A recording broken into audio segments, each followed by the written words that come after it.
नमस्कार दोस्तों, आप देख रहे हैं देश की बात और मैं शैलेंद्र। आज हम बात करेंगे सोनिया गांधी की राजनीति की, उस लेडी के बारे में जो चुपके से, एक तरीके से कह सकते हैं शांति से अपना काम करती चली जाती हैं, जो मीडिया से दूरी बना के भी रखती हैं और ना उनका सोशल अकाउंट भी है ना ट्विटर है, लेकिन हम उनको शांति से अपना काम करते हुए क्यों कह रहे हैं? इसकी कई वजह हैं। पहली वजह यह है कि महाराष्ट्र की राजनीति में जिस तरह से उन्होंने अपना दम दिखाया है कि आप कह सकते हैं कि उससे अमित शाह और बीजेपी को पूरी तरह से पटखनी मिली है। ये सोनिया गांधी का ही दाव है, क्योंकि कांग्रेस को जिस तरह से राहुल गांधी छोड़ के गए थे, उसे आप देख सकते हैं कांग्रेस पूरी तरह से टूट चुकी थी। उसकी पूरी तरह से संस्थात्मक ढांचा जो था वो ढह चुका था। बड़े बड़े नेता छोड़ के जा रहे थे। वहाँ पर महाराष्ट्र में हालात एक तरीके से पार्टी में फूट पड़ चुकी थी और वहाँ पर संजय निरुपम को आके कहना पड़ा था कि कांग्रेस के हाल यहाँ बहुत ही बुरे हैं। और हरियाणा में सेम कमोवेश वैसी ही स्थिति थी।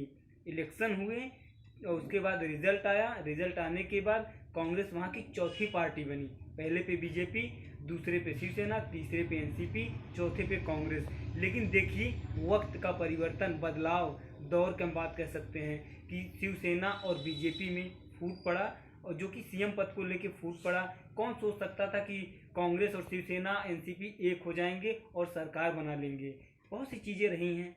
सोनिया जी के बारे में हम कह सकते हैं कि उन्होंने शांति से, कहीं भी आपने पूरे महाराष्ट्र की राजनीति में जो उठा पटक चली है, सोनिया जी ने कहीं भी ना बयान दिया ना कुछ किया, लेकिन शांति से अपना काम करती चली गई। एक चीज़ और यहाँ भी मैं कह सकता हूँ कि यहाँ पे कांग्रेस के चाणक्य के रूप में लोग कहते हैं कि कई लोग हो सकते हैं, लेकिन सोनिया गांधी सबसे बड़ी लेडी चाणक्य हैं कांग्रेस के लिए, क्योंकि जिस तरह से उन्होंने यहाँ पर कांग्रेस और शिवसेना एनसीपी के साथ एकजुटता दिखाते हुए बीजेपी को मात दी है। अमित शाह की उस सोच को मात दी है जो कहा जाता है कि वो चाणक्य हैं और साम दाम दंड भेद तीनों अपना कर सरकार बना लेते हैं या कुछ भी कर सकते हैं। बीजेपी जहाँ एक तरफ, मैं भी कुछ दिन पहले एक आर्टिकल पढ़ रहा था, एक आर्टिकल था उनका, जिन्होंने लिखा था कमोवेश, नाम मुझे याद नहीं है, मैं आपको उस आर्टिकल पढ़ के भी सुना सकता हूँ। उस आर्टिकल में सोनिया जी के बारे में लिखा गया है। उसमें ये कहा गया है कि सोनिया जी यू एक तरीके से पावरफुल लेडी जो शांति से अपना काम करने में बिलीव करती हैं। और उस आर्टिकल में कई चीज़ें हैं जो सोनिया जी को दिखाता है कि हाँ, आज की राजनीति में उनका कद कहाँ पर है, कांग्रेस को किस दिशा में ले जाना चाहती हैं, सत्ता में ना होते हुए भी कांग्रेस को कैसे सत्ता में ला सकती हैं।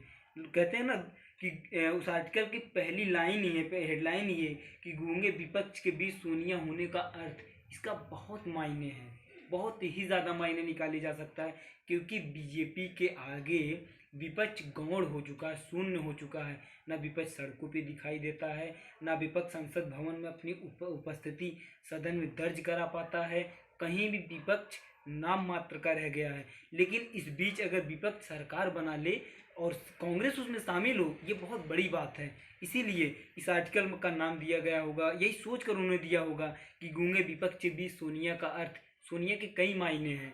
कौन कह सकता था कि एक अब राजनीति से जब राहुल गांधी ने कांग्रेस की कमान संभाली थी, तो उस समय ये कहा जा रहा था कि अब सोनिया युग का अंत हो चुका है, सोनिया अब नहीं, अब राहुल का उदय होगा। लेकिन ऐसा नहीं है। 2019 में कांग्रेस बुरी तरह से लोकसभा चुनाव हारती है, फिर राहुल गांधी इस्तीफा देते हैं, फिर सोनिया गांधी अंतरिम अध्यक्ष बनती हैं, उसके बाद वो संभालती हैं, पूर्णकालिक अध्यक्ष अब भी नहीं है वो, और उसके बाद वो अभी कांग्रेस की कमान संभाली हुई हैं। उसके बाद दो दो इलेक्शंस होते हैं, दो दो प्रदेशों में, हरियाणा और महाराष्ट्र, जहां पर पार्टी में फूट दिखाई देती थी। और इस सब में सामंजस्य बैठाते हुए सोनिया रैलियां भी की, कई रैलियां की, कहीं भी किया, लेकिन उन्हें कहीं भी ये नहीं दिखाया कि वो क्या करने वाली हैं। जैसे हरियाणा में एकदम कह रहे थे कि कांग्रेस की हालत खस्ता है, लेकिन वहाँ पर सोनिया ने वहाँ के नेताओं को, ज़मीनी नेताओं को छूट दिया कि आप पूरी तरह से काम कीजिए, स्थानीय मुद्दों पर लड़िए।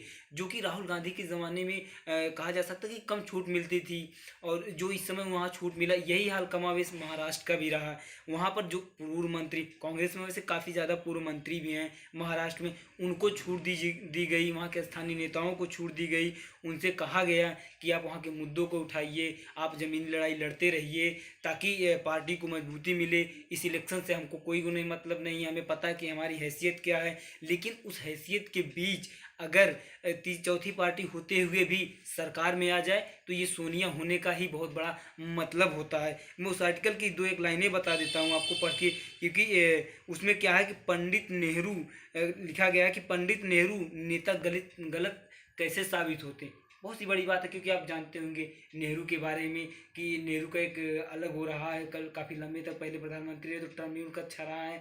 आज के बीजेपी हो या आरएसएस, कई नेता उनको लेकर बयानबाजी करते रहते हैं, बोलते रहते हैं, लेकिन ये इसमें जो गलत साबित हो, क्योंकि उस दौर में कांग्रेस को टक्कर देने वाला कोई नहीं था, और कांग्रेस को एक तरफा पक्ष मिलता था। लेकिन सोनिया गांधी इसलिए लिखा गया है तो नेहरू गलत साबित कैसे, इसका मतलब ये है कि नेहरू के दौर का आज तो हम नहीं ला सकते हैं कांग्रेस पार्टी के लिए, लेकिन सोनिया जी किस तरह से काम कर रही कांग्रेस पार्टी के लिए, पर्दे के पीछे क्या रोल अदा करती हैं, ये बहुत ही एक तरीके से समझने की बात है। तो बस दोस्तों, आज के लिए आपके साथ बस इतना ही।